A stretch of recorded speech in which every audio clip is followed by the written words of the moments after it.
Welcome to the Bridge Church Midweek podcast. We exist to connect people with others and God. We hope this week's episode helps you do just that. Enjoy.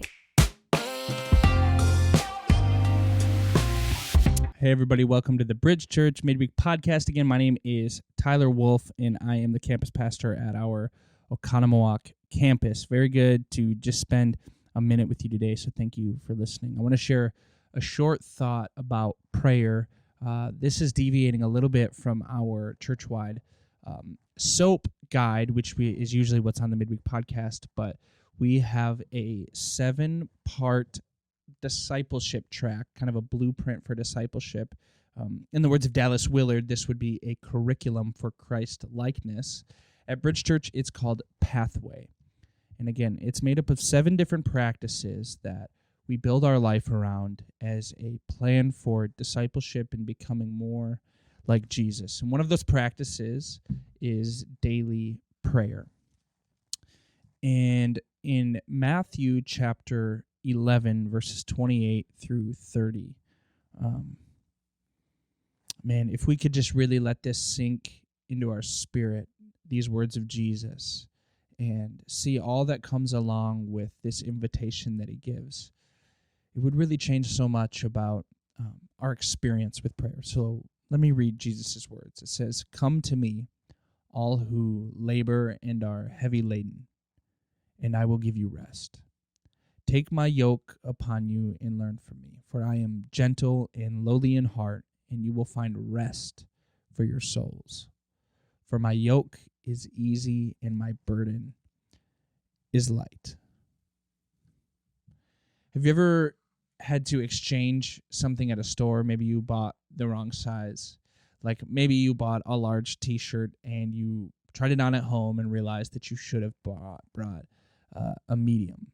And so you bring it back to the store, and when you go to make the exchange, you don't have the option to keep the large and also take home the medium. You have to do exactly what I said, exchange. You have to give one to truly get the other.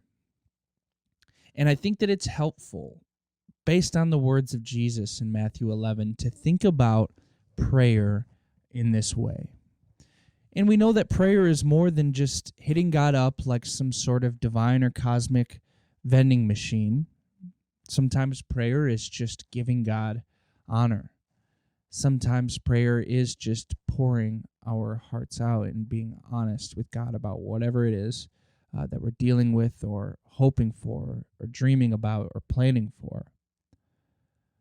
But prayer is an act of exchange. And when we come to the Lord in prayer, we are trading one thing for another. In verse 28, it says this again, "Come to me, all who labor and are heavy laden." Okay, so we have our heaviness and we have our labor. And he says this, "And I will give you rest." See, prayer is an exchange. He says, bring your heaviness and I will give you levity. God's calling you today, and he wants to make that exchange.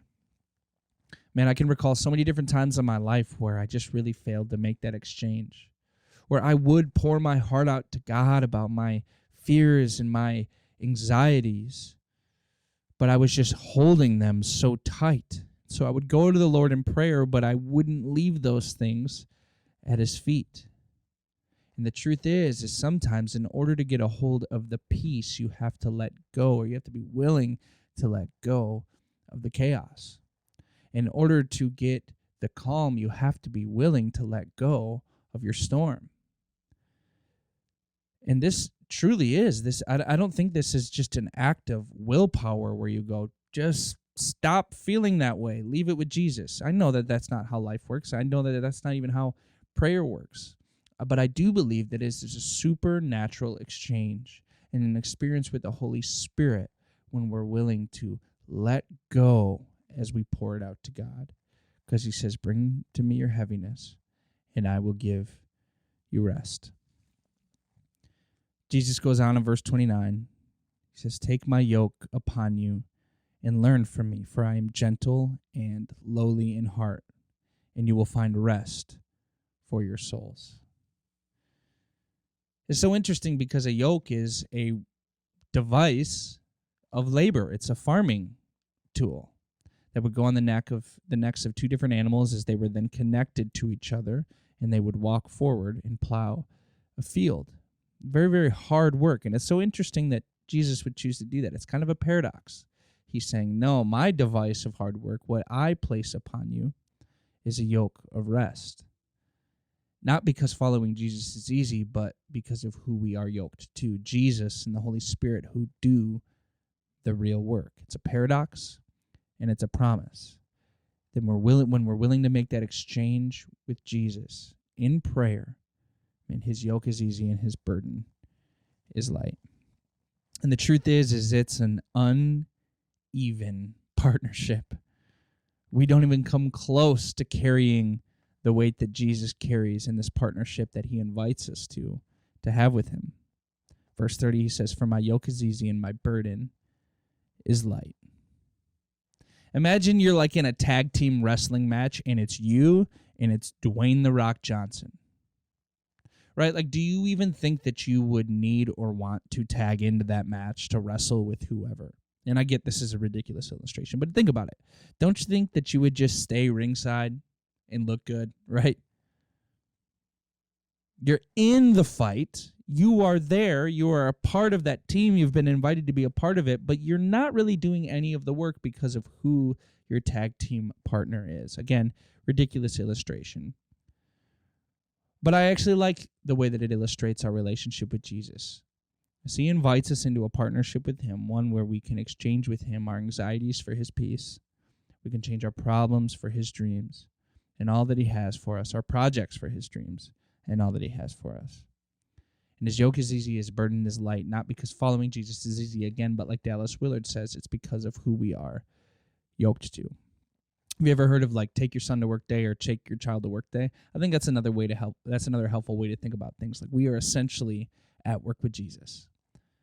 We don't accomplish anything. He accomplishes it for us and sometimes through us. And so my practical encouragement for you today, wherever you're listening to this, is to say out loud what you're leaving at the feet of Jesus. It's often like when you give instruction to a child, you have them repeat it back to you. What did I just tell you? What are the instruction I've given to you? I think sometimes it's helpful to say to God, God, here is what I am leaving at your feet because you have promised to make the supernatural exchange with me. And I hope that encourages you today. Have a good rest of your day. Bye-bye. Thank you for listening. Connect with us online at bridgechurch.net. Have a great day.